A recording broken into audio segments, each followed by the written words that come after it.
أعوذ بالله من الشيطان الرجيم. بسم الله الرحمن الرحيم. ثم الصلاة والسلام على أشرف المرسلين وعلى آله وصحبه الأجمعين. رب اشرح لي صدري ويسر لي أمري واحلل عقدة من لساني يفقه قولي. عما بعد. Assalamu alaikum warahmatullahi wabarakatuh.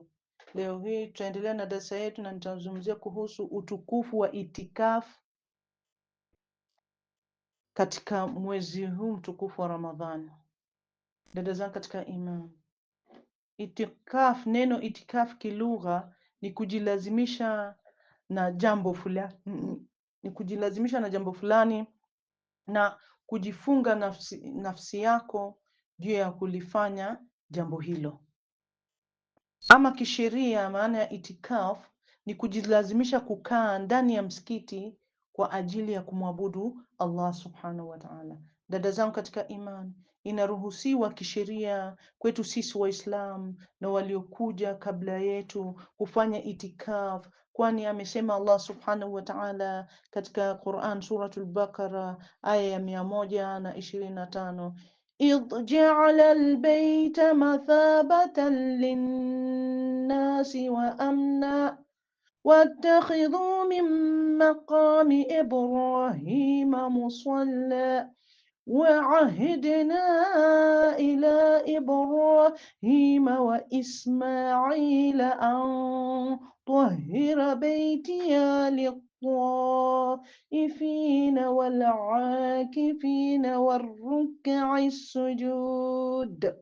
Nakumbukeni habari hii pia tulipoifanya nyumba ya Al-Kaaba iwe mahala pa kuendewa na watu na mahala pa salama, na mahala alipokuwa akisimama Ibrahim pafanyeni pawe pa kuswalia, na tulimuhusia Ibrahim na Ismail, yani tukawaambia itakasini, yani isafisheni nyumba yangu kwa ajili ya wale yani wanaoizunguka, kwa ajili ya kutufu na wanaokaa hapo, na kwa ajili ya wanaorukuu na kusujudu hapo pia. Dada zangu katika imani, tuangalie sababu ya kuteremshwa kwa aya hii.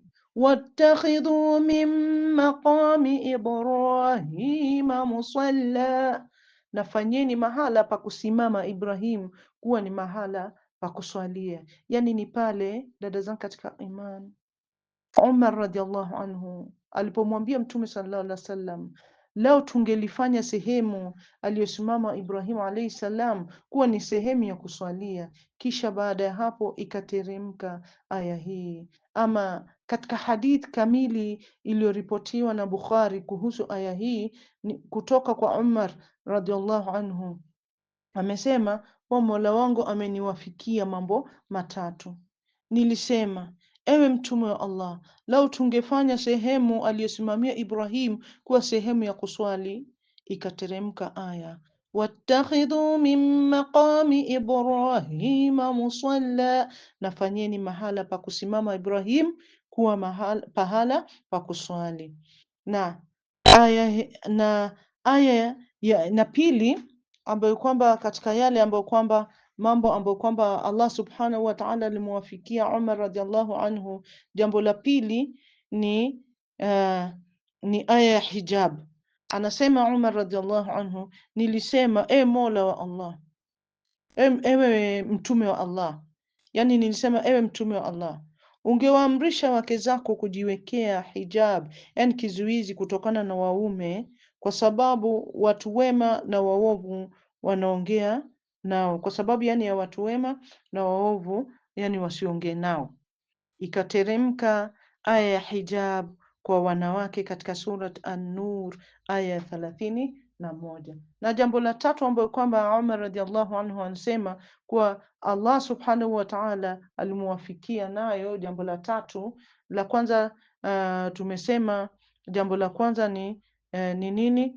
Ni Allah subhanahu wa ta'ala yani alimuwafikia Ibrahim kufanya sehemu aliyosimama kuwa ya kuswali, na jambo la pili ni aya ya hijab, na jambo la tatu ni yani wake wa Mtume sallallahu alaihi wasallam walijiunga dhidi ya Mtume sallallahu alaihi wasallam yani kutokana na wivu waliokuwa nao baina yao. Akasema Umar radhiallahu anhu, nikawaambia huenda akawataliki, kisha Allah subhanahu wa ta'ala akambadilishia na kumpa wake walio bora zaidi kuliko nyinyi. Ikateremka aya ya 5 katika surat At-Tahrim, asa rabbuhu in talaqakunna an yubdilahu azwaja خيرا منكن مسلمات مؤمنات قانتات تائبات عابدات سائحات ثيبات وأبكارا. Yani Mtume akikupeni talaka, Mola wake atampa badala yenyu wake wengine walio bora kuliko nyinyi, wanaofuata nguzo za Kiislamu, wanaoamini nguzo za iman, watiifu, watubiao, yani wanapokosa, wafanya ibada, wafanyao mambo ya kheri, waliopata kuolewa na wasiopata kuolewa. Dada zangu katika imani, kufanya itikafu ni katika matendo yaliyo bora zaidi na taa tukufu. Kutoka kwa Aisha radhiallahu anha amesema, kana yatakifu nabiyu sallallahu alayhi wasallam al-ashara al-awakhir min Ramadhan hatta tawaffahu Allah ta'ala thumma itakafa azwajuhu min ba'dihi, muttafiqun alayhi. Yani anasema Aisha radhiallahu anhu, Mtume sallallahu alayhi wasallam alikuwa kiketi itikafu 10 la mwisho la Ramadhani mpaka Allah subhanahu wa ta'ala akamfisha, yani mpaka kufa kwake. Dada zangu katika imani, hukumu ya kukaa itikafu,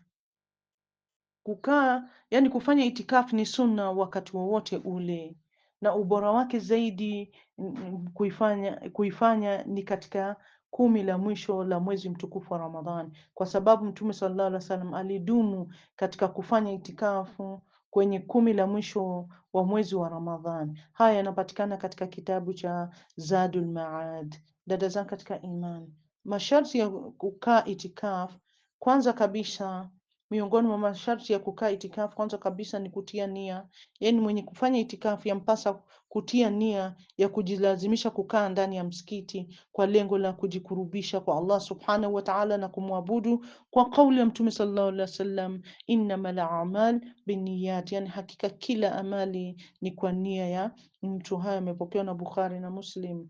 Ama sharti la pili la itikaf ni kwamba msikiti atakaofanyia itikaf uwe ni msikiti wa kuswali swala ya jamaa.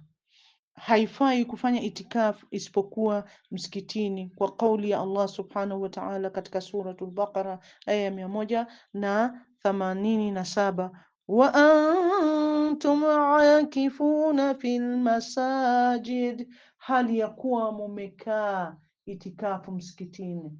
Na kwa kitendo chake Mtume sallallahu alaihi wasallam, kwani hakufanya itikafu isipokuwa wapi? Msikitini. Dada zangu katika imani, kufanya itikafu msikiti usioswaliwa jamaa itampelekea mwenye kufanya itikafu kutoka mara kwa mara kwenda kuswali jamaa, kwa sababu swala ya jamaa kwake ni wajibu, na kule kutoka mara kwa mara hufanya kukosekana maana ya itikafu. Ama mwanamke yani kusihi itikafu yake msikiti wowote, yani husihi itikafu yake msikiti wowote, sawa uwe msikiti unaoswaliwa jamaa au hauswaliwi jamaa, na hii ni ikipelekea kutopatikana fitna katika kukaa kwake itikafu. Ama ikipatikana fitna, haifai yeye kukaa itikafu, na ubora yani uwe msikiti unaoswaliwa Ijumaa, lakini hiyo si katika yani masharti ya itikaf. Dada zangu katika imani, sharti ya tatu ya itikaf ni kuwa tahara, yani kuwa msafi kutokamana na hadath kubwa, yani janaba, haid na nifas. Na haifai mwenye janaba, haid na nifas kufanya itikaf kwa kule kukosekana kwao ruhusa ya kukaa ndani ya msikiti. Dada zangu katika imani, wakati wa kukaa itikaf Yaruhusiwa kufanya itikafu siku yoyote ile na wakati wowote ule, isipokuwa ubora wake ni usipungue itikafu mchana mzima au usiku mzima, kwa sababu haijapokewa, dada zangu katika iman, kutoka kwa Mtume sallallahu alaihi wasallam wala kutoka kwa yoyote katika maswahaba zake ambaye alifanya chini ya hapo. Na yani inamalizika itikafu kwa kuzama kwa jua siku ya mwisho ya mwezi wa Ramadhani, na ubora ni kuondoka kutoka kwenye itikafu mapema sana asubuhi ya siku ya Eid, na ndivyo ilivyothibiti, yani wengi wa watu wema waliotangulia, kwa wengi yani wa watu wema waliotangulia. Dada zangu katika imani, hikma ya itikafu ni nini? Hikma ya kufanya itikafu, dada zangu katika imani, hikma iliyoko katika itikafu ni kujikatisha au kujiweka mbali na mambo ya kidunia na kutojishughulisha nayo wala watu wake, kwa kujitengea muda maalum kwa ajili ya ibada. Basi inamlazimu mwenye kufanya itikaf kutengea moyo wake mambo haya. Dada zangu katika imani, kadhalika mambo yanayoruhusiwa kufanywa ndani ya itikafu. Jambo la kwanza ni kutoka msikitini kwa haja ya dharura, kama kutoka kwa ajili ya kula na kunywa, ikiwa hana mtu wa kumletea chakula, au kutoka kwenda chooni, kama ilivyothibiti kutoka kwa Aisha radhiallahu anha akisema, alikuwa Mtume sallallahu alaihi wasallam pindi anapofanya itikafu akiinamisha kichwa chake kuja kwangu nikimchana, yani nywele, na alikuwa hatoki nje isipokuwa kwa haja ya kibinadamu. Haya yamepokewa na Imam Muslim. Na jambo la pili inayoruhusiwa katika itikaf ni kutengeneza nywele zake vizuri, ni mtu kutengeneza nywele zake vizuri na kuzichana kama ilivyopokewa kwa hadithi iliyopita. Na jambo la tatu jambo la tatu linaloruhusiwa kufanywa katika itikafu ni kuzungumza na watu maneno yenye faida na kuwajulia hali zao, lakini hairuhusiwi kuzidisha katika kujuliana hali, kwa sababu ni kinyume cha makusudio ya itikafu. Na jambo la nne ambayo kwamba inayoruhusiwa kufanywa katika itikafu ni kwamba watu wake au jamaa zake kumzuru au kumtembelea na kutoka mahali pale pa itikafu ili kuwaaga jamaa zake. Imepokewa kutoka kwa Sofia bin Huyei radhiallahu anha, anasema alikuwa Mtume sallallahu alaihi wasallam kwenye itikafu, nikaenda kumtembelea siku moja, nikamwinamia kuongea naye, kisha nikasimama ili niende zangu, akasimama pamoja nami kunisindikiza. Haya yamepokewa na Imam Bukhari na Imam Muslim. Dada zangu katika imani, ama mambo yanayoharibu itikafu, jambo la kwanza ni kufanya tendo la ndoa, hata kama kufanya huko kutakuwa ni usiku, kwa kauli ya Allah subhanahu wa ta'ala katika suratul Baqara aya ya 187, nasema Allah subhanahu wa ta'ala, wala tubashiruhunna wa antum aakifuna fil masajid, wala msichanganyike nao na hali mnakaa itikafu msikitini. Dada zangu katika imani, na hukumu hii ya tendo la ndoa pia inasimamia kuondosha matamanio bila ya kuingiliana, kama kujitoa manii na kadhalika. Dada zangu katika imani, jambo la pili lisoruhusiwa katika itikaf ni kutoka msikitini bila ya dharura yoyote kwa kukusudia, hata kama kipindi ulichotoka ni kichache kiasi gani, kama ilivyothibiti kutoka kwa Aisha radhiallahu anha akisema, na alikuwa Mtume sallallahu alaihi wasallam haingii nyumbani isipokuwa kwa haja ya kibinadamu. Haya yamepokewa na Imam Muslim. Na jambo la tatu ambalo kwamba hairuhusiwi katika itikaf ni kuwa na nia ya kuivunja itikaf. Dada zangu katika imani, anaponuia Muislamu kufanya itikaf siku maalum kisha akavunja, yani kuifanya hiyo itikaf, yuafaa ailipe, yani kama ilivyothibiti kutoka kwa Aisha radhiallahu anha kuwa alikuwa Mtume sallallahu alaihi wasallam anapotaka kufanya itikaf akiswali alfajiri, kisha ndio aingie mahali pake pa itikaf, yani sehemu anayokaa kufanyia itikafu, na hakika aliamrisha kufungwa hema lake na likafungwa hali ya kutaka, yani kufanya itikafu 10 la mwisho la mwezi wa Ramadhan. Zainab naye aliamrisha kufungwa hema lake na likafungwa, na aliamrisha mwingine katika wake zake, yani Mtume sallallahu alaihi wasallam, kufungwa hema lake na likafungwa. Mtume sallallahu alaihi wasallam alipomaliza kuswali alfajiri, akatizama akaona mahema, akasema ni wema mnataka?